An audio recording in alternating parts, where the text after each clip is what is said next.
तेजस्विनावधीतमस्तु मा विद्विषावहै।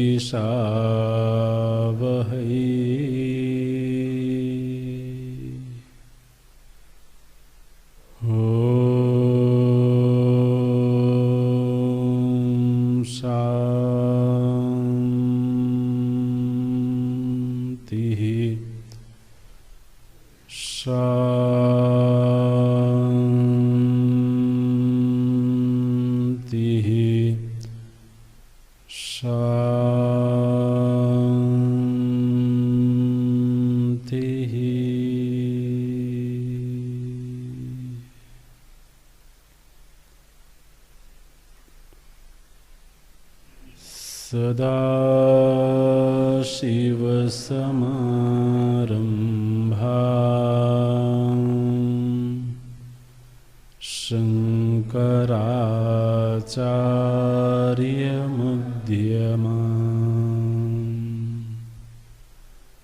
अस्मदाचार्यपर्यन्ताम् वन्दे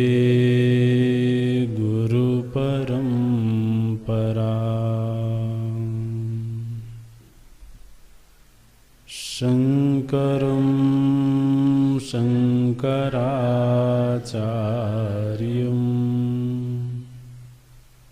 केशवं वादरायणं सूत्रभाष्यकृतौ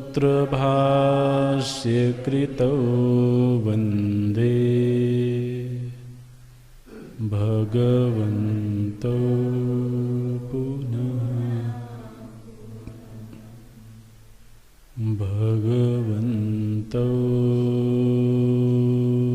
पुनः पुनः।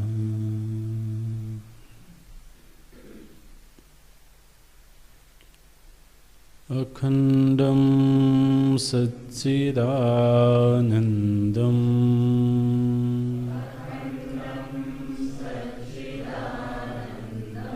आवाङ्मनसगोचरम्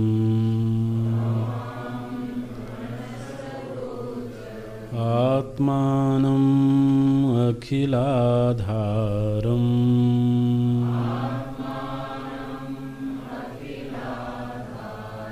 आश्रये भीष्टसिद्धये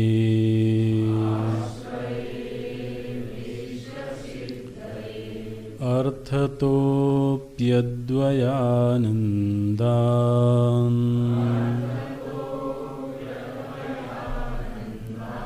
अतीतद्वैतभानतः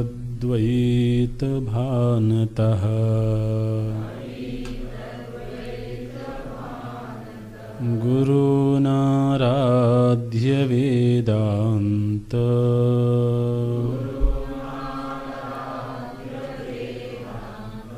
सारं वक्षे यथामति।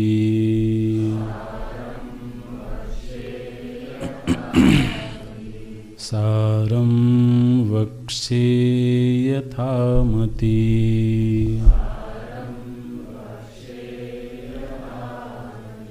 वेदांतो नाम उपनिषत् प्रमाणम् तदुपकारिणी शारीरकसूत्रादीनि च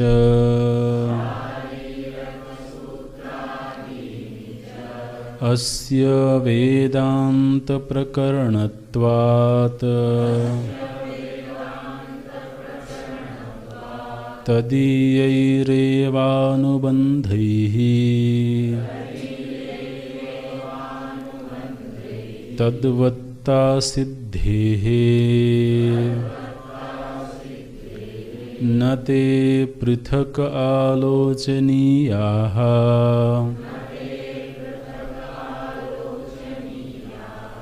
तत्रानुबन्धो नाम अधिकारी विषय संबंध प्रयोजनानि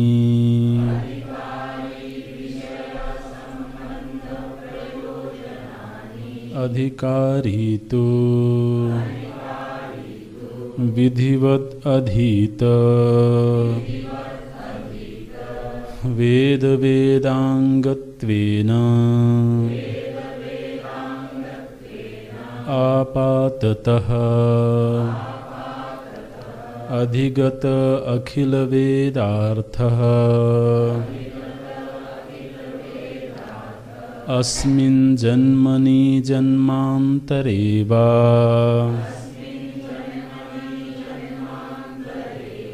काम्य निषिद्ध वर्जन पुरस्सरम्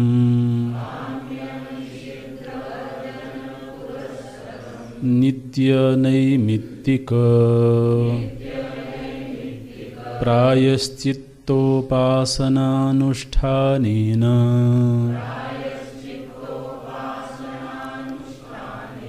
निर्गत निखिल कल्मषतया नितांत निर्मल स्वान्तः साधन चतुष्टय संपन्नः प्रमाता साधन चतुष्टय संपन्नः प्रमाता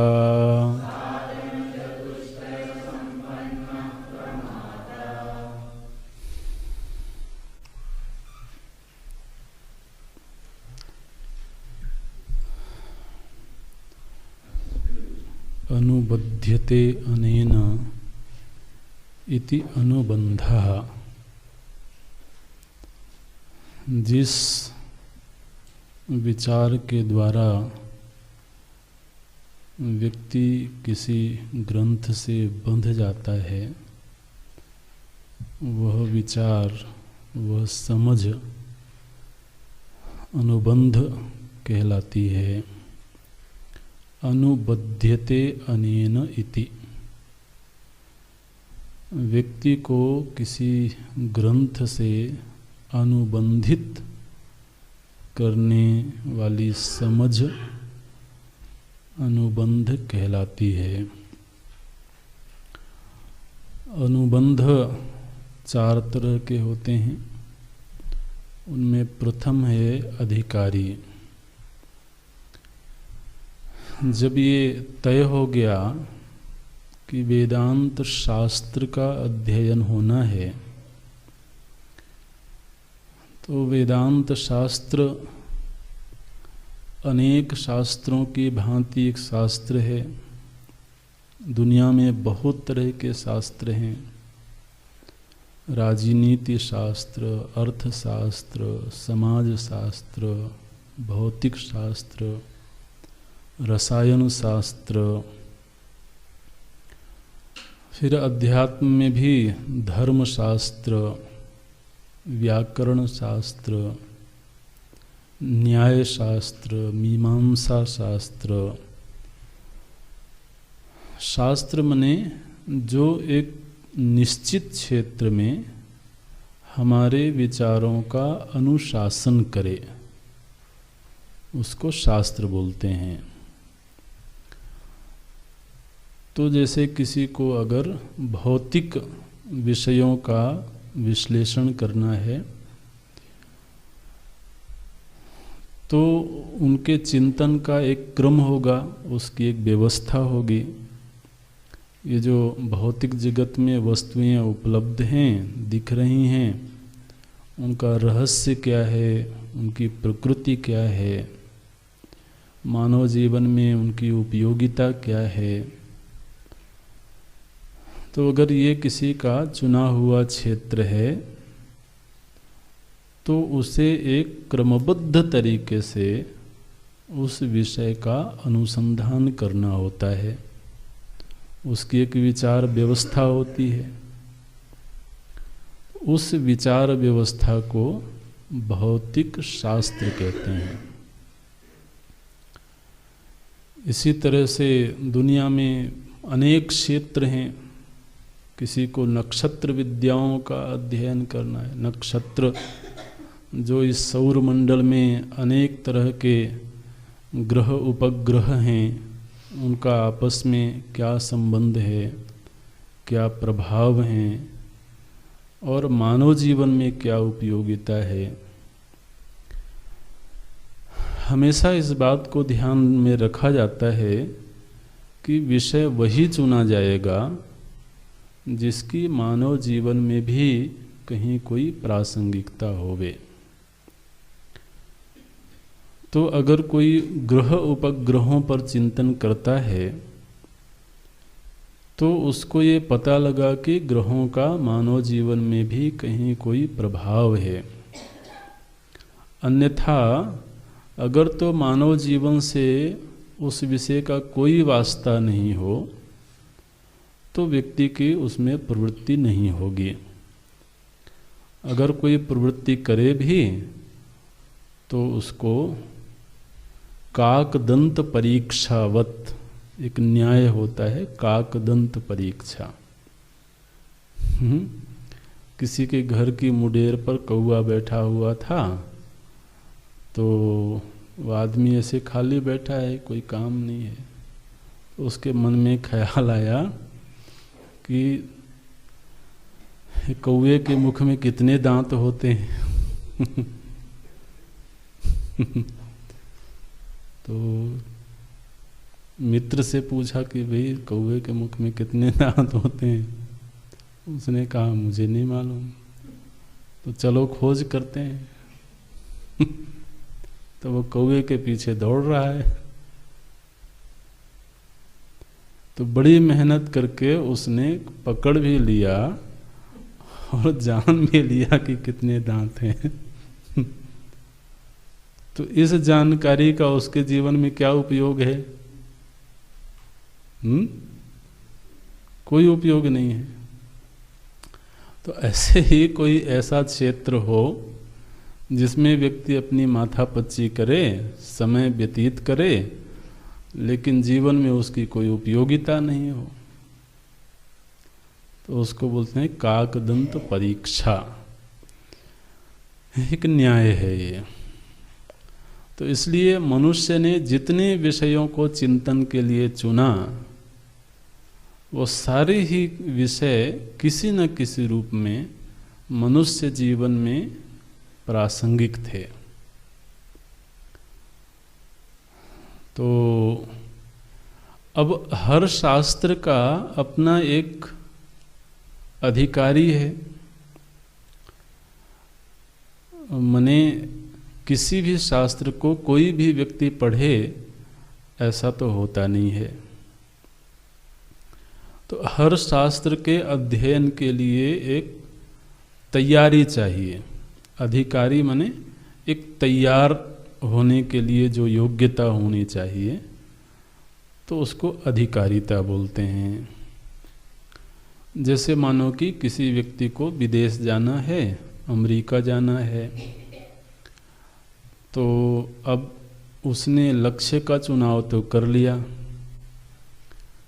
लेकिन उसे ये देखना पड़ेगा कि मैं इस यात्रा को अफोर्ड कर सकता हूँ कि नहीं कर सकता।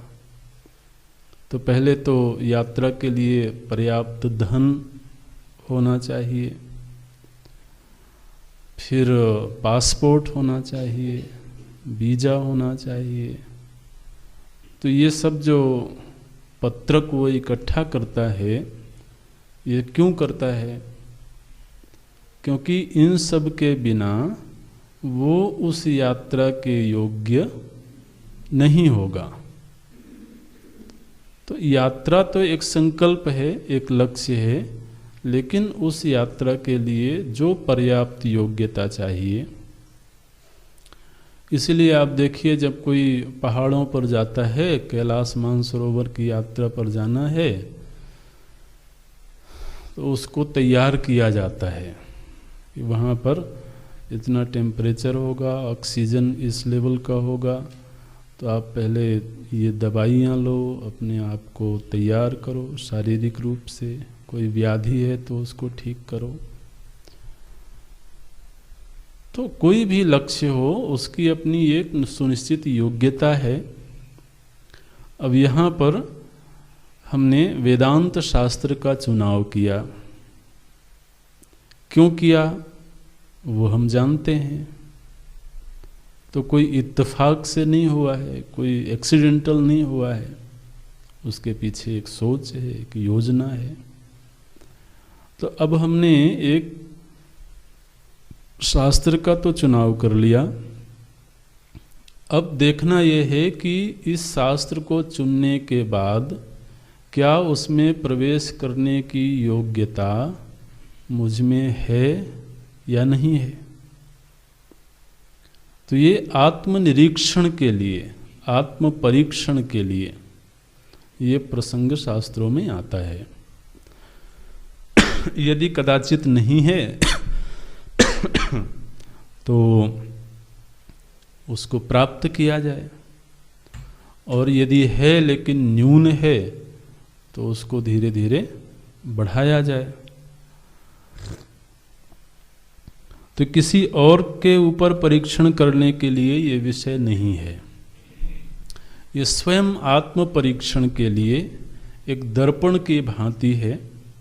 वो हमें बताता है कि ये शर्त है, जिस दिन ये शर्त पूरी हो जाएगी उस दिन प्रवेश मिल जाएगा। तो बोलते हैं अधिकारी तू।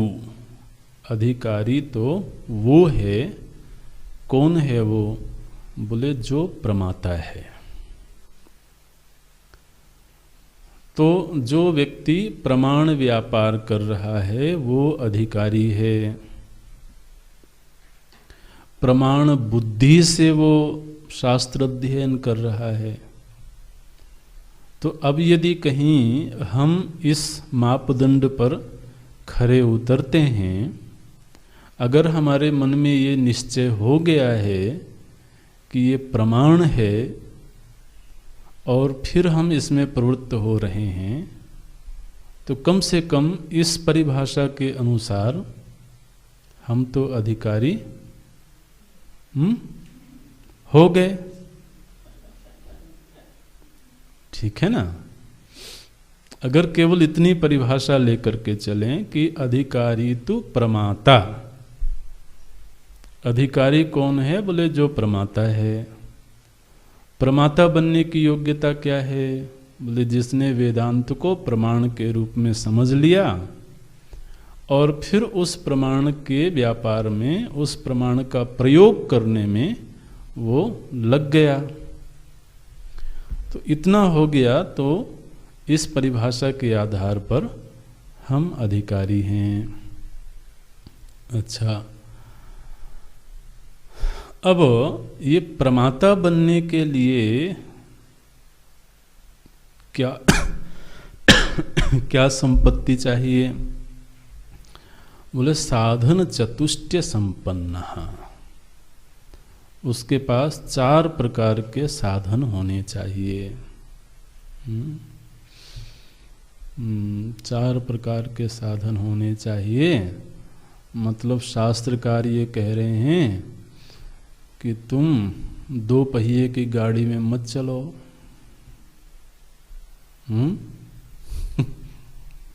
कितने पहिए की गाड़ी में चलो? बोले 4 पहिए की। तो देखो भैया, वो तो हमें बड़ा बनाना चाहते हैं, है ना। 4 पहिए की गाड़ी में चलोगे तो सुरक्षित रहोगे, सर्दी से भी, बरसात से भी, गर्मी से भी। किसी से ठोकर लग जाए तो भी सुरक्षित रहोगे, धूल से भी बचोगे। कई बातें होती है ना। तो इसलिए 4 साधन जिसके पास में है वही प्रमाता है। साधन चतुष्टय संपन्न। अच्छा, ये साधन चतुष्टय इसके पास कैसे आ गए? तो बोलते हैं नितांत निर्मल स्वांत। वैसे थोड़ा उल्टे क्रम से चलेंगे तो फिर वो बात पकड़ में आएगी। नितांत निर्मल स्वांतः, स्वांतः, स्वांतः, जो अपना अंतर हृदय है, जो अपना अंतस है, वो कैसा है? बोले निर्मल स्वांतः, उसका हृदय निर्मल हो गया है। और थोड़े समय के लिए निर्मल नहीं हुआ है, नितांत निर्मल स्वांतः, अत्यंत निर्मल हुआ है। तो देखिए कैसे शर्त के ऊपर शर्त लगाते हैं। पहले तो केवल कह दिया कि प्रमाता एव अधिकारी, लेकिन प्रमाता कैसे बनेंगे? बोले जिसके पास 4 साधन होंगे वो प्रमाता है। ये 4 साधन कैसे आएंगे? तो बोले जिसका अंतःकरण निर्मल हो गया है, वो साधन चतुष्टय से संपन्न हो गया, वही प्रमाता है और वही वेदांत शास्त्र का अधिकारी है। तो देखिए, ये जो योग्यता बताई जा रही है, आप इस बात को हमेशा ध्यान में रखना कि मूलतः इस सृष्टि में प्रत्येक मनुष्य वेदांत का अधिकारी है। इस सृष्टि में मूलतः, ये मूलतः शब्द को नहीं भूलना, मूलतः प्रत्येक मनुष्य वेदांत का अधिकारी है। वेदांत का अधिकारी माने मोक्ष का अधिकारी है।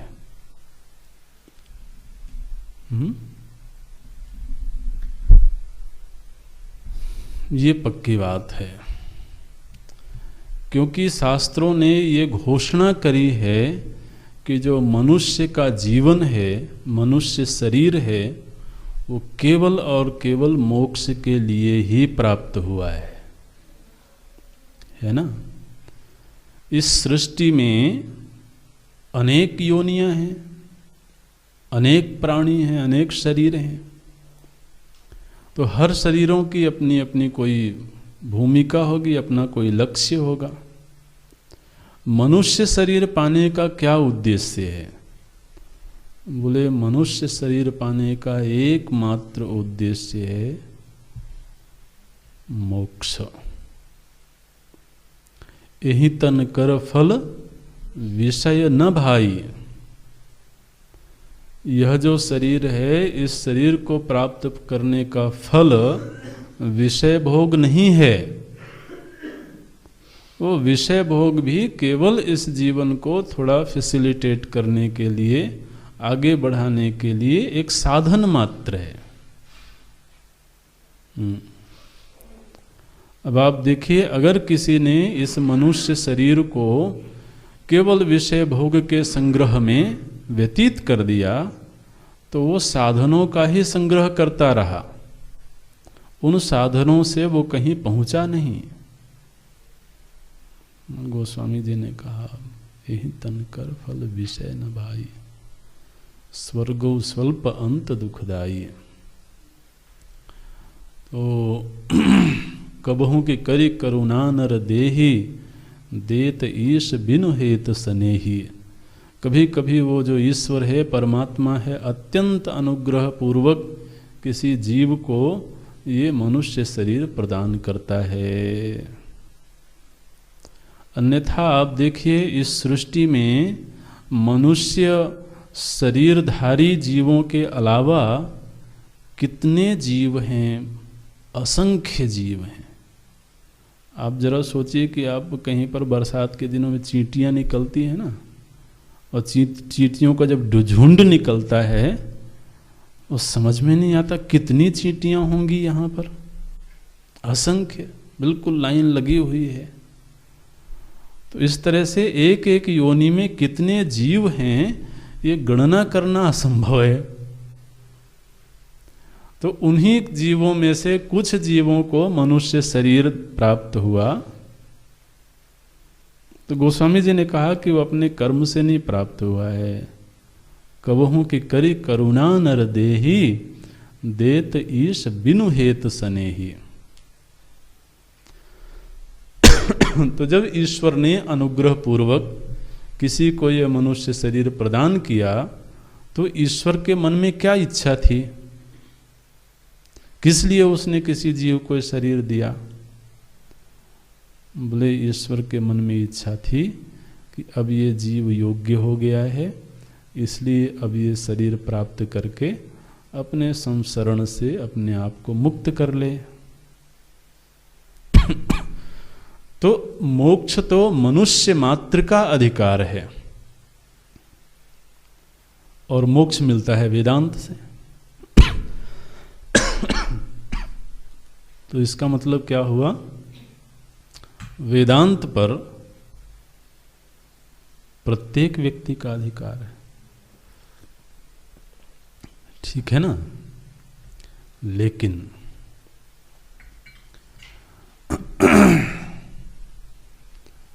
व्यक्ति को एक प्रक्रिया से गुजरना होता है। वो व्यक्ति मूलतः अधिकारी है, लेकिन जब तक वो एक प्रक्रिया से नहीं गुजरेगा तब तक उसे वेदांत में प्रवेश नहीं मिलेगा। जैसे स्वर्ण जो है उसमें आभूषण बनने की योग्यता है,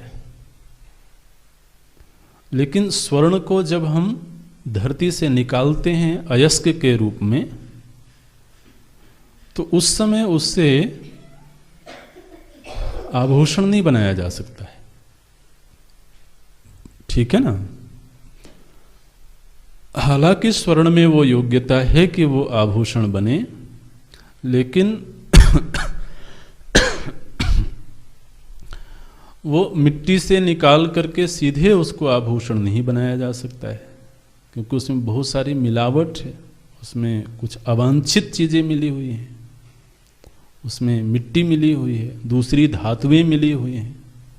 तो क्या करते हैं, उस अयस्क को एक प्रक्रिया से गुजारते हैं, एक प्रोसेस होता है, ठीक है?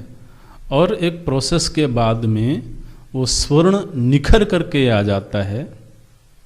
कैसा हो जाता है वो? बोले निर्मल हो गया, ठीक? निर्मल माने क्या होता है? मल निकल गया उसका, निर्गतः मलः। तो जब उससे उसमें मिला हुआ जो कुछ भी था वो निकल गया तो कैसा हो गया? बोले अब उसका आभूषण बन सकता है, वो किसी के गले में सज सकता है, किसी के माथे में सजता है, राजा के सिर पर सजता है, राजमुकुट बनता है ना। तो वो जो स्वर्ण है वो सीधे राजमुकुट में नहीं गया, पहले वो एक प्रक्रिया से गुजरा, उसमें निखार आया, उसमें निर्मलता आई, तब वो आभूषण बन गया।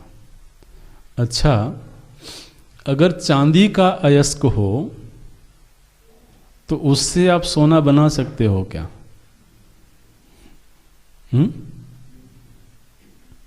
सोने से ही सोना बनेगा ना। सोना पहले मलिन था, प्रक्रिया से उसको निर्मल कर दिया गया। तो निर्मल होने से पहले भी सोना तो था ही, ऐसा तो नहीं था कि चांदी था या कोई लोहा था तो आपने प्रक्रिया के द्वारा उसको सोना बनाया। सोने को ही निखार के सोना बनाया जा सकता है। इसी तरह से मनुष्य मूलतः सोना है, ठीक है। मनुष्य अगर लोहा होगा तो सोना नहीं बन पाएगा, तो मूलतः तो वो स्वर्ण है। लेकिन वो स्वर्ण कैसा है? अभी मलिन है।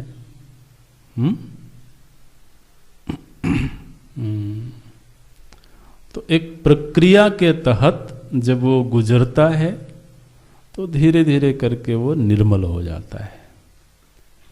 और महाराज निर्मल हो करके वो, आप समझिए कि समाज में आभूषण की भांति सजता है।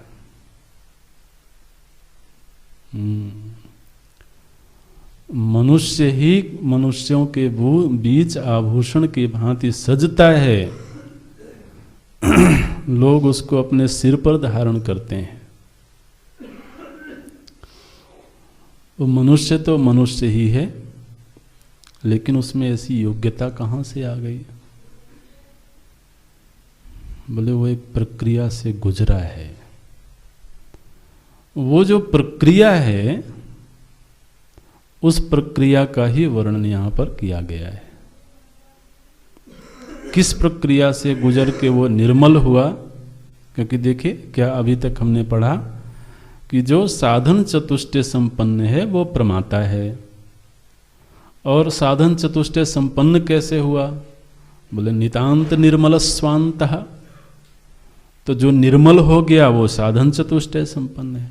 तो निर्मल कैसे हुआ? इस निर्मलीकरण की एक प्रक्रिया है। तो 2-3 पंक्तियों में ये उस प्रोसेस की, उस प्रक्रिया की चर्चा यहाँ पर परम अनुग्रह पूर्वक आचार्य करते हैं। कैसे निर्मल हुआ? तो बोले कि अधिगत अखिल वेदार्थ। अब आप शब्द खोजते रहना, उसमें बीच बीच में आपको मिलेंगे। तो बोले कि अधिगत अखिल वेदार्थ। पहली बात तो ये हुई कि उसको अधिगत माने उसको ज्ञान प्राप्त हो गया। किस चीज का ज्ञान प्राप्त हुआ? बोले वेदार्थ। देखना, उसको वेदार्थ की प्राप्ति हो गई। और कौन से वेद का अर्थ प्राप्त हुआ? बोले अखिल वेदार्थ।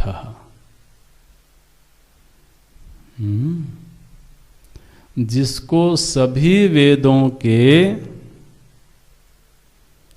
अर्थ का ज्ञान प्राप्त हो गया, समस्त वेदों के अर्थ की जानकारी प्राप्त हो गई, वो अधिकारी है।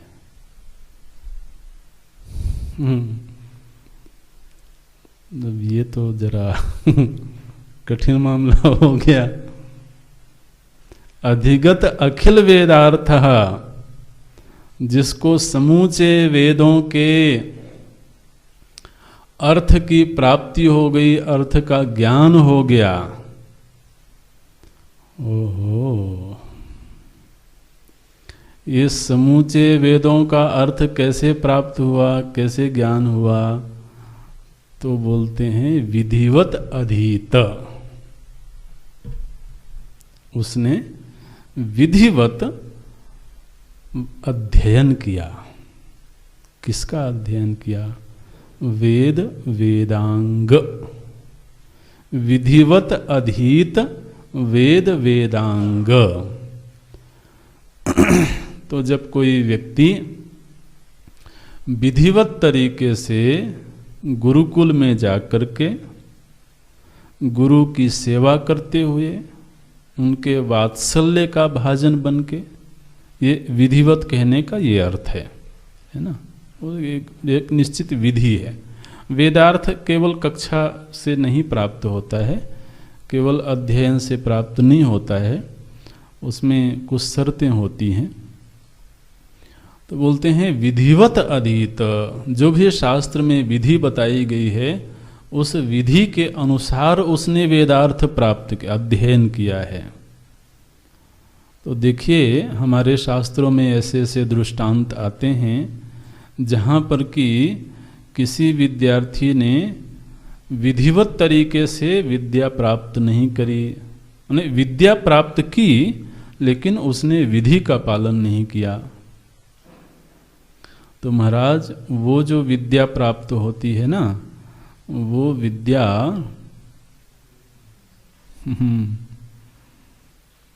चुराई हुई विद्या मानी जाती है।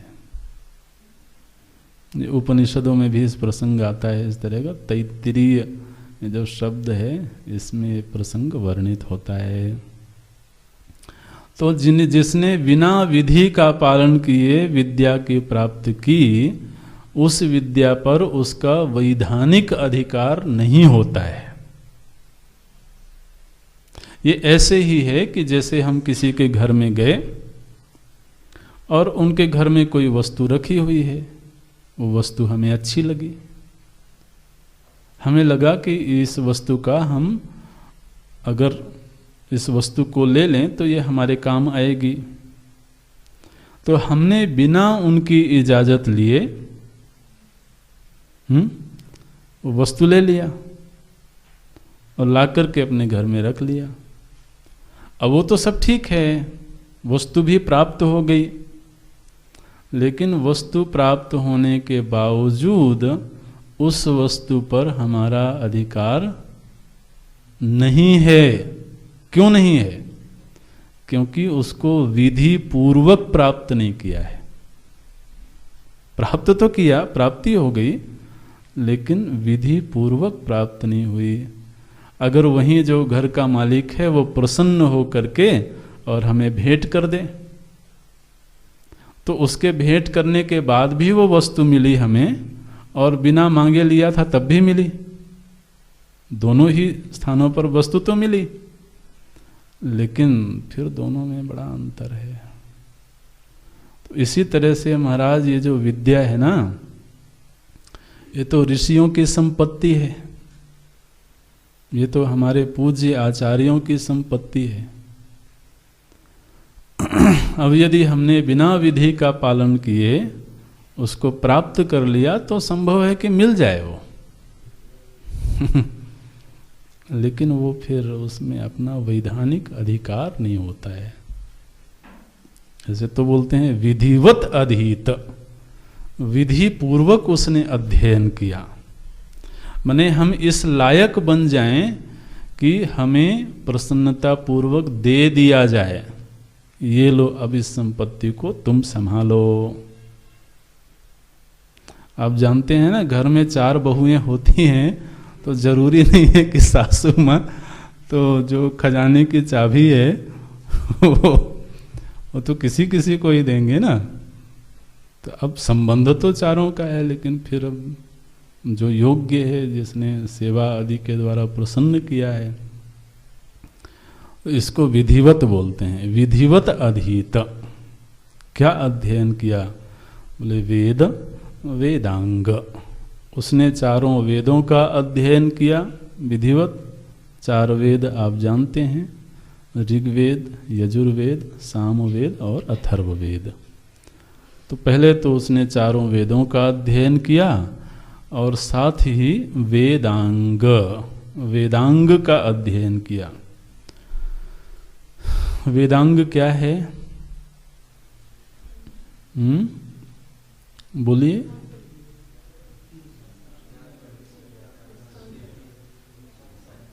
नहीं, कोई एक जने सभी बोले तो ठीक है।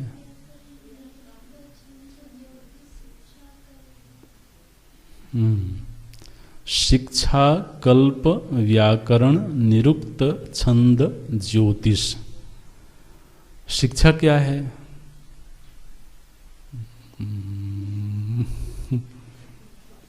बोले अभी तो केवल नाम ही सुना है शिक्षा। अथ शिक्षां व्याख्यास्यामः। कहीं पढ़ा है? अथ शिक्षां व्याख्यास्यामः वर्णस्वरः मात्रा बलं सामसंतानः इत्युक्त शिक्षाध्यायः। इस एक पंक्ति में शिक्षा की व्याख्या हो गई। इति उक्तः शिक्षा अध्याय। ये अथ देखिए शुरू कहां से करते हैं? अथ शिक्षां व्याख्यास्यामः। ठीक है, अथ माने आरंभ होता है। तो अब हम शिक्षा को बताने जा रहे हैं। शिक्षा ने शिक्षा। अथ शिक्षां व्याख्यास्यामः। हम शिक्षा बताने जा रहे हैं। क्या बताया? वर्ण स्वरः मात्रा बलम साम संतानः इत्युक्त शिक्षाध्याय। इति माने संपन्न हो गया। तो ये जो 6 चीजें हैं, वर्ण, स्वर, मात्रा, बल, साम, संतान, इन 6 चीजों के ज्ञान को ही शिक्षा बोलते हैं। एक वेदांग है ये। वर्ण कितने होते हैं? वर्णों का उच्चारण स्थान क्या है? वर्णों का आपस में क्या संबंध होता है? इसका ज्ञान होवे। फिर स्वर का ज्ञान, उदात्त, अनुदात्त, स्वरित आदि जो स्वर होते हैं उनका ज्ञान। तो इस तरह से आप पृथक से अध्ययन करेंगे उन विषयों का। तो ये तो एक वेदांग है शिक्षा। फिर है कल्प। कल्प का मतलब होता है सूत्र ग्रंथ। यज्ञ आदि में जब यज्ञ आदि संपन्न किए जाते हैं तो यज्ञ का विधान जिन ग्रंथों में बताया गया है कि जैसे कोई एक यज्ञ करना है तो उस यज्ञ में कितनी सामग्री लगेगी, कौन कौन सी सामग्री लगेगी, समिधा की लकड़ी किस वृक्ष से आएगी, उसमें जो वेदिका बनेगी उस वेदिका का आकार क्या होगा। यज्ञों में अनेक आकार की वेदिकाएं बनती हैं। सर्वतोभद्र वेदिका एक वेदिका बनती है, सर्वतोभद्र। इस तरह से अनेक आकारों के नाम हैं। वेदिका किस आकार की बनेगी और उस वेदिका में कितनी ईंटें लगेंगी, का इष्टिका वा या तीरवा। उपनिषद में आया कि उसमें यह भी विधान है कि इस वेदिका में कितनी ईंटें लगेंगी। इसका मतलब आप जानते हैं ये ईंट शब्द वैदिक है। ये कोई नवीन शब्द नहीं है। फिर उसमें जो यजमान होगा उसको किस तरह से व्रत का पालन होगा, कौन से वस्त्र धारण करना होगा, किस मंत्र का जप करना होगा, ये सारा का सारा विधान जो होता है वो कल्प ग्रंथों में होता है, सूत्र ग्रंथ बोलते हैं। तो एक पूरा वेदांग है। शिक्षा, कल्प, व्याकरण। व्याकरण माने शब्दानुशासन। शब्दों का जो अनुशासन है, शब्दों की जो व्यवस्था है उसको व्याकरण बोलते हैं। निरुक्त। निरुक्त एक वेदांग है जिसमें कि वेद के शब्दों की व्याख्या की गई है। वेद के शब्दों का विस्तार किया गया है, व्याख्या की गई है वो एक वेदांग है, उसको बोलते हैं निरुक्त। ज्योतिष आप जानते हैं, जिसमें नक्षत्र विद्या का वर्णन है, और उस नक्षत्र विद्या का मनुष्य जीवन में जो प्रभाव है उसका वर्णन है। ज्योतिष एक वेदांग है। और छंद माने काव्य रचना का जो नियम है, कोई भी काव्य रचा जाता है जब, तो उसके कुछ नियम होते हैं। तो अब जैसे गायत्री मंत्र है, हम गायत्री मंत्र बोलते हैं, असल में वो जो मंत्र है वो मंत्र गायत्री छंद में है। गायत्री छंद का नाम है। अनेक तरह के छंद होते हैं। तो इंद्र वज्रा छंद है, त्रिष्टुप छंद, ऐसे आप पाठ करते हैं ना, बृहति छंद, अनुष्टुप छंद। तो ये सारे अलग अलग छंद होते हैं। तो चूंकि वो मंत्र गायत्री छंद में है, इसलिए उस मंत्र का नाम हो गया गायत्री मंत्र। असल में तो छंद का नाम है वो। तो इस तरह से काव्य रचना में छंद का विधान होता है। छादनात् छंदः, ये उसकी व्युत्पत्ति की जाती है। उसी छंद में देवता छिपा होता है। वो मंत्र जिस देवता को समर्पित है, वो देवता महाराज उस छंद में छिपा होता है। जब उस छंद के अनुसार पाठ होता है तो वो जो दैवी शक्ति है वो प्रकट हो जाती है। तो छंद एक वेदांग है, वेद के अंग हैं। तो 6 तरह के वेदांग हैं जिनका उसने विधिवत अध्ययन किया है। विधिवत अधीत वेद वेदांगत्वेन। अच्छा, वेद वेदांग का विधिवत अध्ययन हुआ तो क्या हुआ? बोले अधिगत अखिल वेदार्था, उसे समस्त वेदों के अर्थ का ज्ञान हो गया। बोले महाराज फिर तो इस कसौटी के आधार पर तो फिर हम तो कहीं भी नहीं ठहरते हैं। आप अध्ययन की बात करते हो, हम तो नाम ही पहली बार सुन रहे हैं। ये तो बहुत गड़बड़ है। बात तो सही है, यहाँ आए तब वेद का दर्शन हुआ। ठीक है, पहले तो वेद खाली नाम ही सुना था,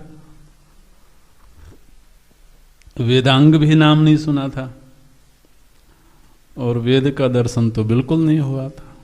तो कम से कम यहाँ आए गुरुकुल में तो इतना तो सौभाग्य मिला कि वेद का दर्शन हो गया। लेकिन अभी खाली दर्शन ही हुआ है। तो आप कहते हो कि विधिवत अधीत, चारों वेदों का उसने विधिवत अध्ययन किया है, वेदांगों का अध्ययन किया है। और केवल अध्ययन ही नहीं किया भाई, एक तो ये होता है कि वेद पाठ होता है तो आदमी ने रट लिया उसको। तो केवल वेद को रट ही नहीं लिया है, बल्कि अधिगत अखिल वेदार्थः, उसने समूचे वेद के अर्थ को प्राप्त कर लिया है, जान लिया है। फिर तो हम चलते हैं, क्योंकि ये ऐसी शर्त लगा दी गई है। तो पहले तो लग रहा था शायद थोड़े बहुत अधिकारी होंगे। अब पता नहीं वेदों के अध्ययन में कितना वक्त लगेगा। एक एक वेदांग, महाराज एक एक वेदांग के अध्ययन में व्यक्ति का पूरा जीवन गुजर जाता है। जो ज्योतिषी लोग हैं वो क्या करते हैं, पूरे जीवन ज्योतिष का अध्ययन करते हैं, और फिर उसी से उनको रोजी रोटी मिल जाती है तो अपना जीवन गुजार लेते हैं। तो ये तो इतनी बड़ी शर्त है। बोले नहीं, चिंता मत करो, थोड़ी ढाढ़स की बात करेंगे आपके लिए। तो बोलते हैं अस्मिन् जन्मनि जन्मांतरेवा। यह जो प्रोसेस है, इस प्रोसेस से या तो वो इस जीवन में गुजरा हो और बड़े सांत्वना की बात कह दी महाराज, बिल्कुल, अन्यथा तो आदमी भाग जाए। अस्मिन जन्मनि जन्मांतरे वा, या तो उसने इस जन्म में ये कार्य किया हो और या कि जन्मांतर में किया हो। जन्मांतर का माने या तो वो पहले से करके आया हो। अस्मिन जन्मनि जन्मांतरे वा, ये जो जन्मांतरे वा शब्द है ये बहुत संतोष देने वाला है। तो चाहे भले किया हो कि नहीं किया हो, कम से कम आदमी संतोष कर ले कि भाई मैंने पिछले जन्म में कर लिया था। अब जब पिछला जन्म कुछ याद ही नहीं है तो फिर भरोसा करने में क्या दिक्कत है? ठीक है, फिर तो भरोसा किया ही जा सकता है। अब कोई चैलेंज करे कि नहीं तुमने नहीं किया था, अगर हम उसके सामने कहें कि मैंने पूर्व जन्म में वेदांग का अध्ययन कर लिया है, कोई चैलेंज करे कि नहीं तुमने नहीं किया है, तो पहले तुम सिद्ध करो कि कैसे नहीं किया है। अस्मिन जन्मनि जन्मांतरे वा, बीच में एक शब्द दिया गया है, बड़ा सुंदर शब्द है, वो है आपाततः। तो आपको मिला कहीं? आपाततः। तो उसने ये जो वेदांत का वेदांग का अध्ययन किया है, किया तो वैसे विधिवत है, लेकिन मानो कि उसने इस जन्म में गुरुकुल में जाकर के अध्ययन नहीं किया, किंतु उसने थोड़ा बहुत कहीं सत्संग सुना, कहीं स्वाध्याय किया, कहीं संतों के बीच बैठ करके कुछ चर्चा सुनी। तो जब उसने सत्संग आदि किया तो उसको कम से कम ये बात समझ में आ गई कि जीवन का उद्देश्य क्या है। ठीक, और वेदांग के अध्ययन का तात्पर्य भी समझ लेना। वेदांग के अध्ययन का तात्पर्य है मुख्य रूप से, देखिए हमने चर्चा करी थी पूर्व की कक्षाओं में कि वेदांत जो वेद है वो मुख्य रूप से 3 विषयों को लेकर के प्रवृत्त हुआ है, कर्म, उपासना और ज्ञान। ठीक है, तो अभी ज्ञान में तो प्रवेश मिलना है, वो तो वेदांत है। ठीक है, लेकिन ज्ञान से पूर्व 2 मुख्य विषय हैं, कर्म और उपासना। माने बहुत सरल अर्थ किया जाए तो अगर किसी व्यक्ति ने जीवन में ये बात समझ लिया कि कर्म क्या है, ठीक है, कर्म किसको बोलते हैं और कर्म का अनुष्ठान कैसे किया जाता है, कर्म का अनुष्ठान कौन करता है और कर्म का अनुष्ठान करने का परिणाम क्या होता है, माने जिसने कर्म को भली भांति समझ लिया, मानो कि उसने वेदार्थ को समझ लिया। ठीक। दूसरा, जिसने उपासना की प्रक्रिया को समझ लिया, जिसने उपास्य को समझ लिया और उपासना करता है, तो अभी केवल पहले समझ की बात है, अधीत ऐसा कह रहे हैं, और फिर अधिगत अध्ययन करके उसने ये बात समझ लिया है। तो वेदार्थ समझने का तात्पर्य है उसने कर्म विद्या को समझ लिया है और उसने उपासना को समझ लिया है। अब मानो कि कोई व्यक्ति है जिसने सीधे सीधे वेद का अध्ययन नहीं किया, किंतु उसने यत्र तत्र कहीं कहीं पर सत्संग सुन करके, चाहे भले उसने रामायण का सत्संग सुना हो, भागवत का सत्संग सुना हो, और कोई भी सत्संग सुन करके उसको ये बात समझ में आ गई कि कर्म की गति क्या है, तो मानो कि उसने वेदार्थ को समझ लिया। ठीक है। और रामायण आदि का सत्संग सुन करके उसने यदि उपासना की प्रक्रिया समझ ली है, तो उसने वेदार्थ को समझ लिया है। अच्छा, ये कैसे समझा? बोले आपाततः। आपाततः शब्द बड़ा उपयोगी है।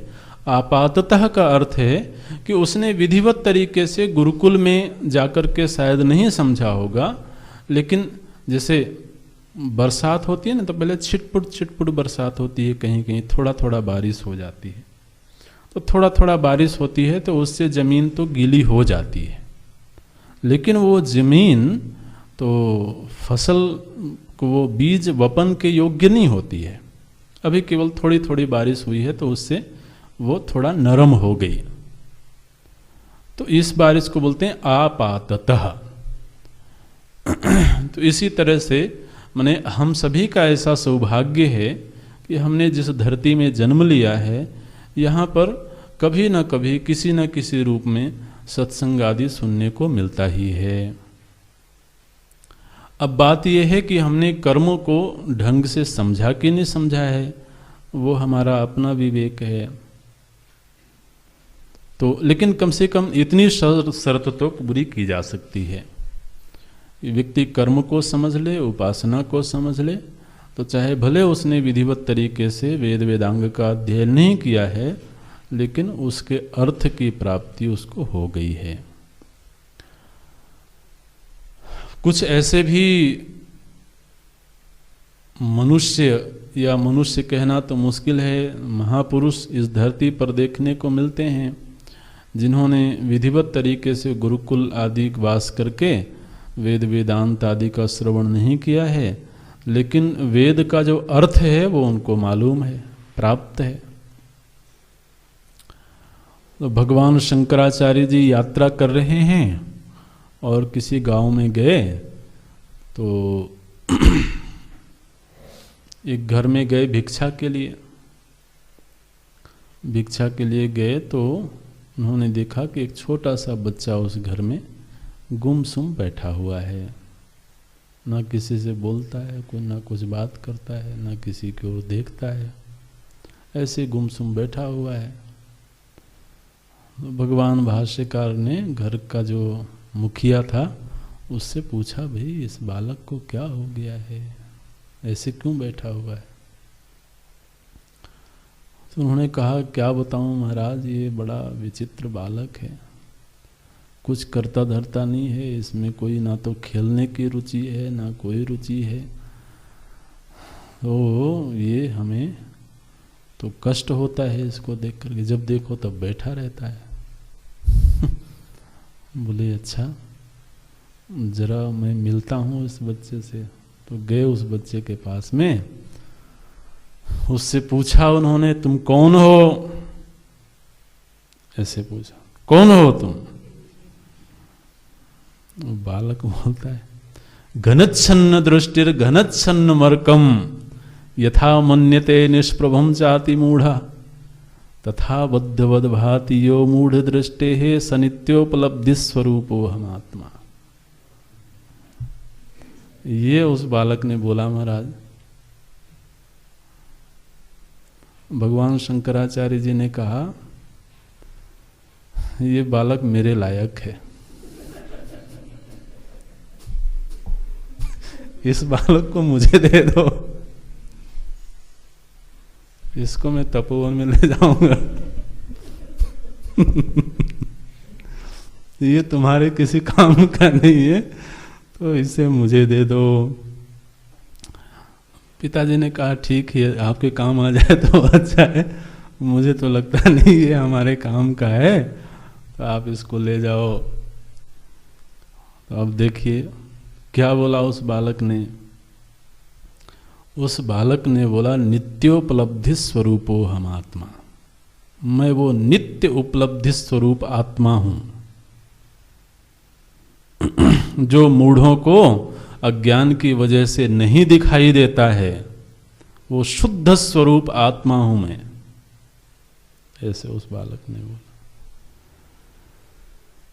उसको लेकर के गए भगवान शंकराचार्य जी, उनका शिष्य हो गया। वो थे हस्तामलकाचार्य। तो भगवान शंकराचार्य जी के 4 प्रधान शिष्यों में से एक शिष्य हुए वो। बहुत बड़े विद्वान आत्मनिष्ठ संत। अब देखिए, जन्मांतरेवा है ना, इस जन्म में तो नहीं हुआ है, लेकिन जन्मांतर में हो चुका है, वो बातें पूरी हो चुकी हैं। तो इसलिए बोला गया जन्मांतरेवा। अच्छा, जब जन्मांतर में इसको वेदार्थ का ज्ञान हो गया, माने इसने कर्म और उपासना को समझ लिया। देखिए, कर्म और उपासना को समझने का ये प्रयोजन है कि फिर वो जो कर्म कर रहा था उसमें उसको कोई रस नहीं दिखाई देता है।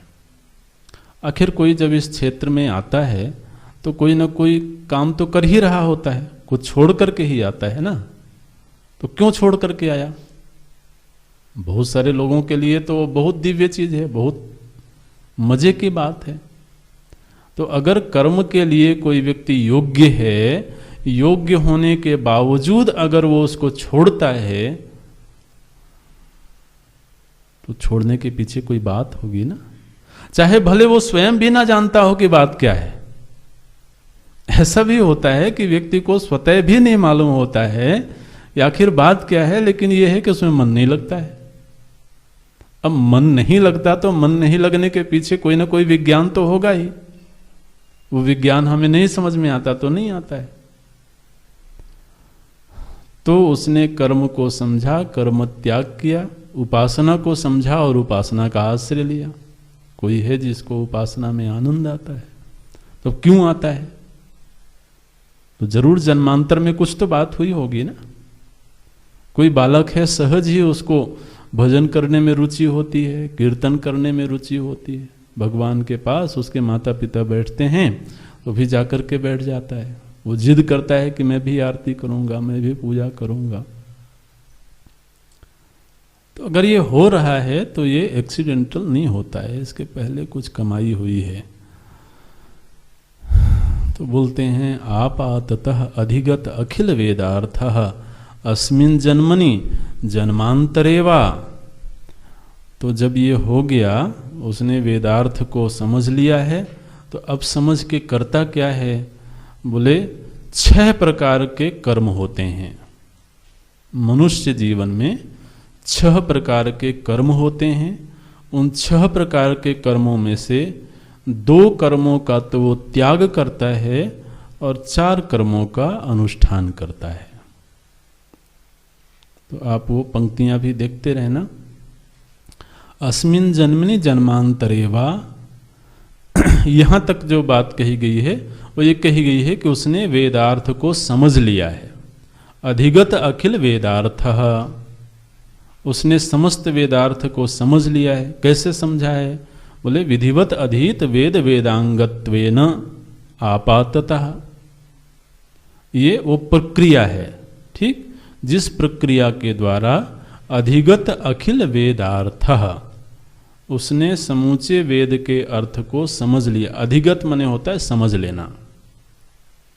अच्छा, अब उसने इस जन्म में समझा होगा या पूर्व जन्म में समझा होगा, उसके लिए बोलते हैं अस्मिन् जन्मनि जन्मांतरेवा। तो यहां तक 2 प्रक्रियाएं हुई। एक तो उसने वेद वेदांग का अध्ययन किया और उसके अर्थ को समझ लिया। अच्छा, ऐसा होने के बाद क्या हुआ? बोले काम्य निषिद्ध वर्जन पुरस्सरम। वर्जन पुरस्सरम, वो काम्य और निषिद्ध, ये 2 कर्म होते हैं। ये कर्म के पारिभाषिक शब्द हैं, इनकी व्याख्या आगे होगी।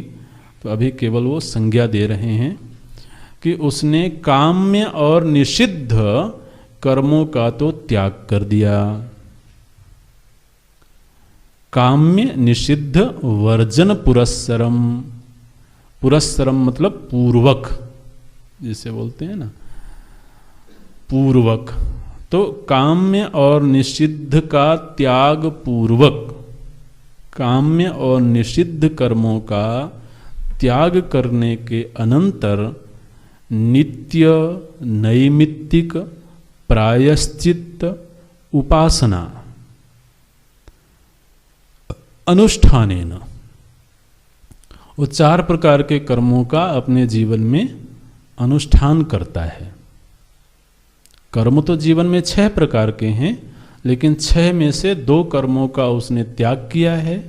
वो 2 कर्म कौन से हैं? बोले काम्य और निषिद्ध का तो त्याग किया, और 4 कर्मों का अनुष्ठान करता है। वो 4 कर्म कौन से हैं? बोले नित्य कर्म। देखिए ये कर्म का विभाग है। नित्य, नैमित्तिक, प्रायश्चित और उपासना। माने साधक को इन 4 प्रकार के कर्मों का अनुष्ठान करना चाहिए। अनुष्ठानेन, हेतु के अर्थ में है ये तृतीया में। अनुष्ठानेन, अनुष्ठान करने से। तो जब इन 4 प्रकार के कर्मों का अनुष्ठान किया तो क्या हुआ? तो बोलते हैं निर्गत निखिल कलमशतया।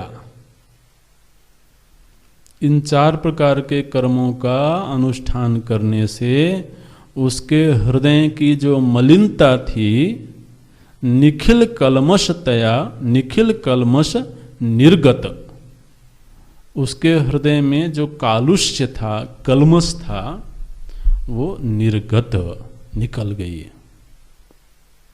और जब उसके हृदय का कालुष्य निकल गया तो फिर नितांत निर्मल स्वांतः, उसका अंतःकरण निर्मल हो गया। और अंतःकरण निर्मल होने पर क्या हुआ? बोले साधन चतुष्टय संपन्न, साधन चतुष्टय से संपन्न हो गया। फिर वो प्रमाण व्यापार करता है। और यह जो व्यक्ति है ये वेदांत शास्त्र का अधिकारी है। तो हमने क्या कहा था? एक प्रक्रिया से गुजरना। एक प्रक्रिया का वर्णन हुआ। सोना तो सोना है पहले से, लेकिन वो आभूषण बन नहीं सकता है जब वो एक प्रक्रिया से ना गुजरे। अब प्रक्रिया से गुजरेगा तो आंच भी लगेगी, ठोकर भी लगेगी। अब अगर वो ठोकर से सुरक्षित रहना चाहता है तो फिर उस प्रक्रिया से ना गुजरे। तो महाराज वो फिर मिट्टी में दबा रहता है। तो क्या प्रक्रिया बताई गई यहाँ पर? बोले प्रक्रिया ये बताई गई कि उसने